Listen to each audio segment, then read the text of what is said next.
Salam, hər vaxtınız xeyir. Ayın 11-i keçirilmiş güvən sınağının izahına baxaq. 31-ci sualda düz xəttə hərəkət edən cismin sürətin modulunun zamandan asılı qrafiki verilmişdir. 5-ci saniyənin sonunda bu cismin sürətinin modulunu hesablayın. Qrafikə baxanda biz görürük ki, hərəkət təcili hərəkətdir. Biz buradan birinci hissə üçün təcili tapa bilərik. A bərabərdir V minus V0 bölünsün T'dən, V0 0 olduğundan, yəni V bölünsün T qalır təkcə. O da bərabərdir. Sürət 6-dır. Zaman 3-ü təcili tapdıq ki, 2 metr bölünsün saniyənin kvadratıdır. Təcili tapdıq. İndi biz buradan sürəti tapa bilərik. İkinci hissə üçün V bərabərdir. Yenə 6 idi. Başlanan sürət 0-dır. Təcili tapdıq 2-dir. Zaman 5 veribdir. O da bərabərdir 10 metr bölünsün saniyəni almış olaraq. Cavab olur C variantı. 32. Hansı ifadelər doğrudur? Düz xətti bərabər yavaşlayan hərəkət edən maddi nöqtənin hərəkət trayektoriyası düz xəttir. Bəli, çünki şərt onsuz deyil, düz xətt bərabər yavaşlayan.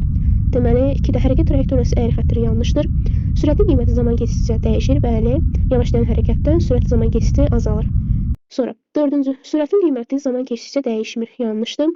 Təcilin qiyməti zaman keçdikcə dəyişir, yanlışdır. Çünki bərabər yavaşlayan hərəkət bərabər təcili hərəkətdir.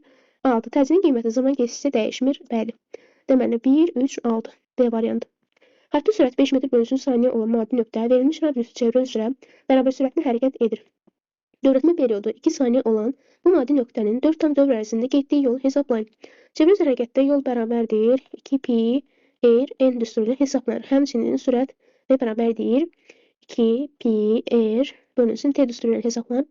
Biz buradan 2 pi r-in yerinə vt-ni yaza bilərik. 2 pi r bərabər vt-dir. Burada gətirib yerinə yazsaq o zaman olur v vurulsun t vurulsun dövr. Bunun bərabərdir. Deməli, sürəti veribdir 5, vurulsun periodumuz 2, vurulsun dövrümüz də 4-dür. Bu da bərabərdir 40 metr. Cavab olur Y variantı. Dövrə üzrə bərabər sürəti hərəkətdə dövrətmə tezliyinin çevrənin radiusunun asılı diaqramı verilmişdir. Hansı nöqtə xətti sürətin ən böyük qiymətinə uyğundur? Çevrə üzrə hərəkətdə həm dövrətmə tezliyinin, həm də radiusun olduğu düstur, bu düsturdur. Buradan görürük ki, sürət həm radiusuna, həm də dövrlərin tezliyi ilə, dövrətmə tezliyi ilə düz mütənasib asılıdır. Ona görə bu hər ikisinin ən böyük qiyməti olmalıdır ki, sürətdə ən böyük qiymət alsın. Bu da təbii ki, iki nöqtədir. Həm N-in ən böyük nöqtəsidir, həm də R-in ən böyük nöqtəsidir. Ən kiçik desəydi, təbii ki, 4 nöqtəsi olardı. Cavab olur B variantı. 5-ci sualda maddi nöqtəyə bir düz xətt boyunca əks istiqamətlərdə yönəlmiş F1 və F2 qüvvələri tətbiq olunmuşdur. Bu qüvvələrin əvəzlədicisi 5 Newton və F1 bərabərdir 3 Newton olarsa, F2 qüvvəsinin modulunu hesablayın. Əks istiqamətlərdə olanda qüvvələri biz bilirik ki, əvəzləyici qüvvə bu qüvvələrin fərqinə bərabər olur. Çıxılsın F1.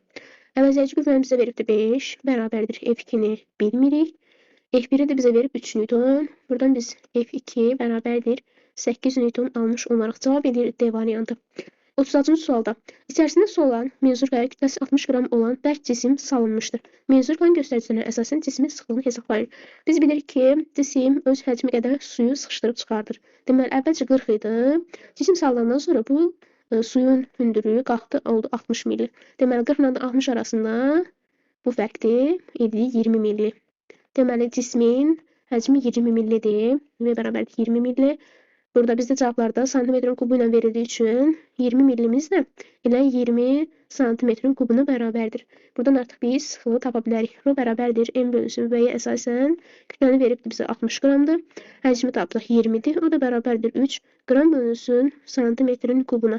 Cavab eləyir B variantı. Yer səthindən H hündürlüyündə yerin qravitasiya sahəsinin intensivliyi hansı ifadələrlə təyin olunur?